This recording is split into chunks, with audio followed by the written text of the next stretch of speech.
tayo! Iba na ang trip ng Kenneth ngayon, guys. Ayaw niya na talagang umupo doon sa upuan niya. Dito na siya nagbe-breakfast. 2 araw na siya dito nagbe-breakfast dito sa tabi ng coffee machine. At nagme-milk. Okay. Dito na talaga. Ayaw niya nang umupo doon kasi pag nagluluto ako, sumasama siya. Yes, opo. Tapos, dito na siya umuupo. Wala na tayong magagawa. Ginawan ko siya ng tinapay, nilagyan ko ng itlog, at saka ng cheese. Ay, hindi, ganyan. Hawakan ni Mami. Dito talaga siya kumakain ng madami. Dito niya gusto. Sa kusina. Iba na ang trip mo ngayon, no, nak? Drinkan. Pag sinabi niyang gingkan, ibig sabihin nun, drinkan, inom. At guys, I'm so happy to announce na si Kenneth, hindi na siya nagbabato. Hindi na siya umiinom sa bote. Oo. Tinurn off ko na yung, milk machine. May milk machine kasi siya, yung lalagay mo na yung bote, tapos, na siya, yung siya mismo gagawa ng warm milk. Yung powder ba, yung powder pambata. Ngayon, na siya, ito na iniinom niya, fresh milk na. Nana, very good na ito. Kasi magtuto na yan kaya sa baso na siya talaga. Actually, magmula nung 6 months naman siya, pinractice ko naman talaga siya na yung baso, sippy cup, ganyan. So, hindi na ako nahirapan pa na nag-transition. Actually, siya na din ang nag-ayaw na pinapadede ko siya, kamakailan yon. Basta ngayong nung November pa, last week of November yata yon. Tapos, ayaw na niya talagang inumin dun sa, bote. Tapos, tinry ko ilagay dito sa baso. Yung powdered milk niya, ayaw niya na din. Yes, yes po. Muha na. Sige, kunin ni Mami. Saglit lang, guys, ha. Puwa. That is puwa. Kunin natin to. Pasensya na po sa aming background. Ang mga plato, hindi ko pa nalagay sa dishwasher. Muha na. Hindi, dyan si Puwa. Si Puwa yan. Ayan nga. So, yung powder nilagay ko dito sa baso niya, ayaw na niya talaga. Pero pag ito kasi din yung... Kaya? Ito din kasing iniinom ng ate Zoe niya. So, kung ano ang iniinom ng ate niya, gaya-gaya siya. Ayan. Yan na lang iniinom niya din. So, makatipid kami sa gatas pambata. Pero pag uwi namin dyan sa Pinas, try ko siyang Nido ba yun? Nido or Bonakid ba yan? Itatry ko pa rin siya. Baka magustuhan din niya. Pero sa ngayon, ito nang iniinom niya. Nakakainom naman siya ng enough na kailangan ng katawan niya for the day. Ay, vitamins. Ikaw pala, anak. Mag-vitamins. Dali, kunin ni Mami yung mo. Paa. Maipit. Ayun. This one. Mag-vitamins pala ikaw. Okay, vitamins na muna. Drinkan. Ars, drinkan. Ayaw. Sige. Ganito yung vitamins niya. Yung multivitamins dito na may extra vitamin D. Super happy ko sa mga anak ko kasi hindi sila mahirap pa inumin ng gamot. Pati si Zoe noon. Never ako nahirapan sa pag-iinom nila ng vitamins. Basta ng mga gamot-gamot. Hindi ako hirap. Wow! See that? Uy! Oh, dila. Wow! High five! High five! Goed gedaan, hoor. Broodje. Ay, wil jij yoghurt? Yeah. Okay. Nay, okay. Gusto niya ng yogurt. Dito lang talaga kami, guys. Dito siya kumakain talaga. Apa. Kuha tayo ng yogurt saglit. Okay. Nahugasan naman na ang mga blueberries na ito, no? Ini-squeeze ko sila. Yes, I know. Kasi para hindi sila buong makain. Opo. Kasi kahit malambot sila, Ano ito, may tendency na ma-choke ang bata. Mommy. Opo. Opo. That way, take. Ganito kami pag umaga. Ito ang routine namin pag umaga. Kahatid namin kay Ate Zoe. Doon pa lang siya kakain. Pero, habang hatid namin si Ate Zoe, may dala na tong tinapay, no? Kumbaga, pangalawang tinapay niya na itong bine-breakfast niya dito. Okay, kasi mag-walking kami after naming hatid si Ate Zoe, nagugutom na siya. Pero may ano naman kami, may baon kami na tinapay niya, tsaka konting milk. Oh. Ayan na ang yogurt niya na may blueberry. Itong yogurt naman na ito, iba-iba naman ang flavor na gusto niya, pero pinaka-favorite niya tong strawberry talaga. Marami namang yogurt dun sa Pinasnack, so di tayo mahihirapan. Yung blueberries nga lang, baka hindi ako makakita ng ng fresh na blueberries. Or meron naman siguro sa atin. Meron naman, di ba? Opo. Opo. At tapos niya nitong kain-kain, tapos maglalaro na siya. Yan ang aming routine pag morning. Pag umidlip siya, doon pa lang ako makalaba, linis.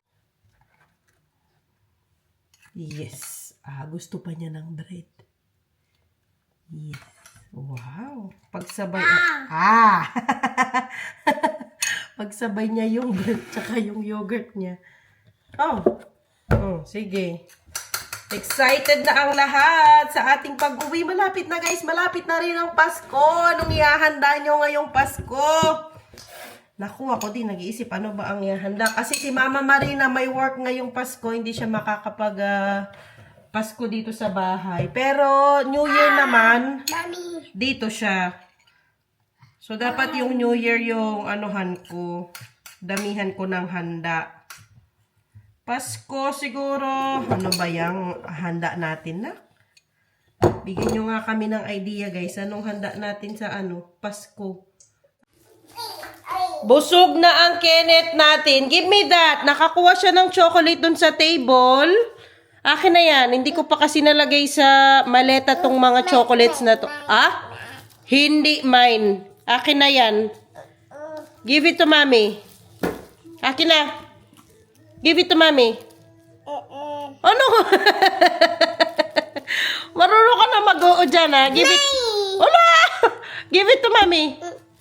Ola! Marunong ka nang gumanyan, ha? Akin na.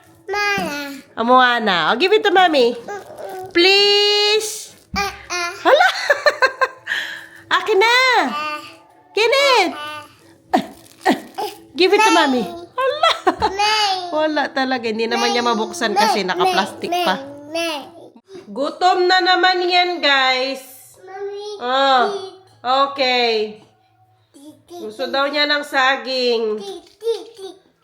Kakakain lang halos. Sige. Dito. Ito na. Ay, sino yan? Guys, banana kayo dyan. Banan. Wow. Gutom na naman ang ating bembem. Every kasi ito halos every 2 hours kumakain yan siya. Konti-konti lang, pa-snack-snack lang, ganyan. Kunwari, apple, blueberry, tinapay. No? Maganda din yung vitamins kasi nakagana talaga siya kumain sa kanya. Although, si Zoe tsaka si Kenneth, hindi talaga sila ever yung tumaba talaga na as in taba. Hindi talaga. Sabi yung bibig niyan. Although kain sila ng kain, yung every now and then kain sila pero hindi sila tumataba. Wow! Oy, naubos na niya. Give it to mommy. It's up. Wow, guys. Very good. Wala. It's up. Okay. Lagay ko sa Prula back. Thank you. Nandito na ang Zoe. Nasundo na natin siya from school. At finally, ang Kenneth, guys, napaidlip ko na din. Oh my God. Today, ang Christmas party nila Zoe sa school. Christmas party. Hindi naman kagaya sa atin yung party nila dito, no? Yung party nila dito, yung magdi-dinner lang. Mamayang 4 o'clock ng hapon. Ay, okay? Yeah. Mama, Nakikinas ko? yes. Pupunta sila ulit ng school 4 o'clock. Tapos yung mga magulang magdadala ng pagkain ng mga bata. Tapos, ayun, kakain lang sila ng dinner. No, nak? Mga tinatinapay, ganyan. Yung cheese, ganun lang. So, wala silang games. Wala sila yung exchange gift, kagaya sa atin. Ano pa ba ang wala? Wala sila yung tugtugang malakas. Meron siguro sila mga decoration sa classroom, pero yung typical na Christmas party, yung mag-order sa Jollibee, ganyan, may pa-games, may pa-exchange gift, wala silang ganyan. So, magdi-dinner lang talaga, kain lang talaga ng 2 oras. 4 o'clock ng hapon hanggang 6. Tapos yung 6 o'clock, darating yung mga magulang kasi yung mga bata kakanta. So, ganun lang siya. Ganun lang kasimple, wala masyadong gastos ang Christmas party nila dito. Actually, first time ito ni Zoe na sumali sa Christmas dinner. Kasi dati, hindi pa naman siya, grade. Yung group niya dati, sobrang, bata pa. So, ngayon pa lang na 5 years old siya, ngayon pa lang siya sasali. Ito pa, di ba today ang party nila? Thursday today. December 19 ngayon, no?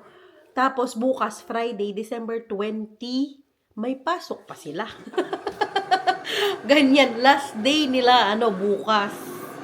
Ito na nga yung sa last kong video na hindi ko binuksan na dumating na package. Kasi nandito yung regalo ko kay Daddy Teban ngayong Pasko. Hindi naman nanonood si Daddy Teban ng mga vlogs natin, guys.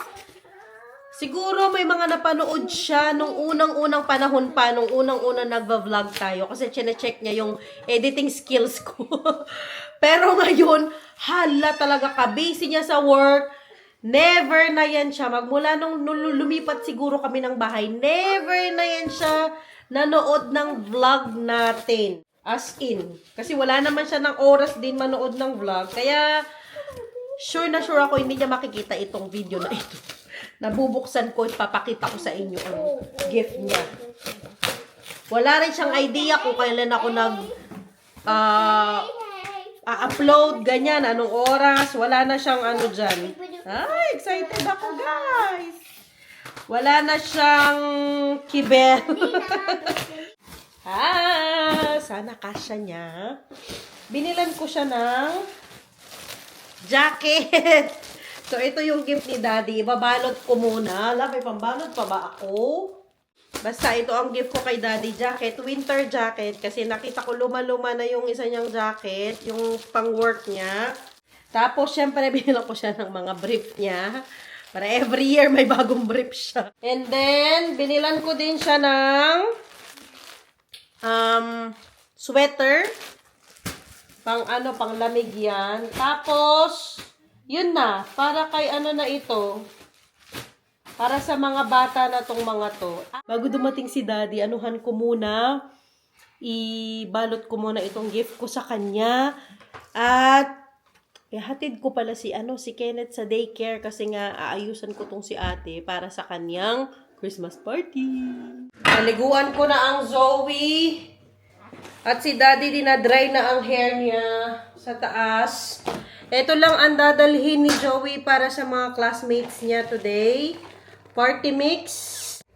I-oven ko sila para healthier sa mga bata, walang oil. Ay, wala pala akong baking sheets. Ano ba yan? Nakalimutan ko. Ganyan ang laman niya sa loob. Oven natin for how many, 9 minutes. 9 minutes lang pala itong mga to. Meron siyang chicken nuggets, meron siyang parang yung fricadelle na tinatawag nila dito, para siyang texture niya kikiam, parang ganyan. Tapos meron pang iba-iba. Hindi ko alam lahat ang nila. So, ganyan sila.